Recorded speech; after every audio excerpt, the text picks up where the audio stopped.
Alam mo ba, parang pusa din tayo minsan. Most people show cats the wrong way. Actually, ayaw nilang hinihima sa tiyan at doon sa base ng kanilang buntot. Tinitiis lang nila minsan for food and attention. Pero kapag sa tamang spots mo hinawakan, under the chin, the cheeks, yung base ng ears, doon sila nagre-relax at nagiging sweet. Sa buhay ganun din. Hindi lahat ng effort mo nararamdaman ng tao as love. Minsan, sobra mong ibinibigay pero mali pala ang approach. May mga tao na kailangan ng words. Yung iba, kailangan ng time. May iba naman, gusto lang makinig ka.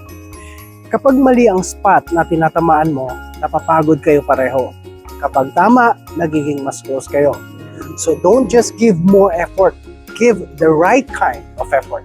Observe, listen, adjust. Small changes can build stronger connections. Kaya today, try mong alamin kung ano ang talagang kailangan ng taong mahal mo. Kasi hindi lahat ng pagmamahal pare-pareho ang itsura. Keep learning, keep loving better.